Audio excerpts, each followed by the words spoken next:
പൂമരുതിക്കുഴി തട്ടാക്കുടി ഗ്രാമങ്ങൾ, 4 വശവും വനമാണ്. ബുധനാഴ്ച വൈകുന്നേരം 4 മണി.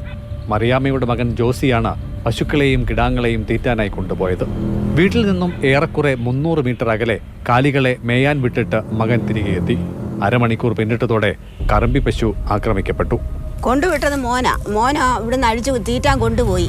അവിടെ കൊണ്ട് വിട്ടും വെച്ച് കയറി വന്ന് ചായ കുടിച്ച നേരമേ ആയുള്ളൂ. അധികം നേരം ഒന്നും ഇരുന്നില്ല. അന്നേരം കുറച്ച് കഴിഞ്ഞപ്പോഴത്തേക്കിന് പശു ഓടി ഇനി വന്നെന്ന് പറഞ്ഞു. ഞാൻ അന്നേരം ആ തോട്ടത്തിൽ നിൽക്കുമായിരുന്നു.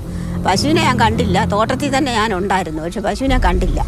പശു ഇനി ഓടി വന്ന് ചോര ഒലിപ്പിച്ചുകൊണ്ട് ഇനി വന്നപ്പോഴാണ് എല്ലാവരും കൂടെ പറഞ്ഞത് എന്നോട്. പുനലൂർ മൂവാറ്റുപുഴ പാതയിൽ കലഞ്ഞൂരിൽ നിന്നും 10 കിലോമീറ്റർ ഉള്ളിലുള്ള പ്രദേശത്ത് കാട്ടാനകളും പകലിറങ്ങാറുണ്ട്.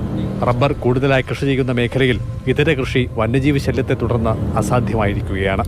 കുരങ്ങന്മാരുടെ കാര്യം പറയാതിരിക്കുകയാണ് ഭേദം.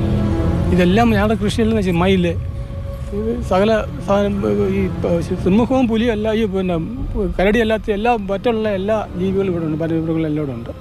അതെല്ലാം വന്ന് നശിപ്പിക്കുക മൊത്തം. കുരങ്ങുണ്ട്. കുരങ്ങാന്നുണ്ടെങ്കിൽ ഈ പറയുന്ന തേങ്ങ പറഞ്ഞെങ്കിൽ വെള്ളയ്ക്ക പോലും പറിച്ച് കളയുക. പിന്നെ ഈ കാപ്പീരി, ചക്ക, സകല സാധനം ഒന്നുമില്ല. ഒരു ഓമയ്ക്ക പോലും നടാൻ പറ്റില്ല. ഇടവേളയ്ക്ക് ശേഷം പോലീസ് സാന്നിധ്യം അറിയിച്ച ആദ്യ സംഭവം ഫെബ്രുവരി 17-നാണ്. പൂമരുതിക്കുഴി സ്വദേശിനി അമ്മണിയമ്മയുടെ വളർത്തുനായയാണ് ആക്രമിക്കപ്പെട്ടത്. പുലർച്ചെ 4:30.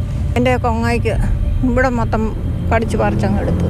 അപ്പോഴേ ഇവൻ പോയതാ. പിന്നെ അനക്കം ഉണ്ടായിരുന്നു, ഉച്ചവരെ കിടന്നു, പിന്നെ ചത്തുപോയി. രാത്രി മുറ്റത്തൊന്നും ഇറങ്ങത്തില്ല. സന്ധ്യയാകുമ്പോഴേ കഥമൊക്കെ അടയ്ക്കും. പിന്നെ ജനലിൽ കൂടെ ഒക്കെ ലൈറ്റ് അടിച്ച് നോക്കും. പുലിയെ പിടിക്കാൻ തൊട്ടടുത്ത ദിവസം തന്നെ വനം വകുപ്പ് ഇവിടെ കൂടുവെച്ചു. പക്ഷേ ശ്രമം ഇതുവരെ വിജയിച്ചില്ല. ഇരപിടിക്കാൻ പുലി വരുമെന്ന കണക്കൂട്ടലിൽ തന്നെയാണ് വനം വകുപ്പ്.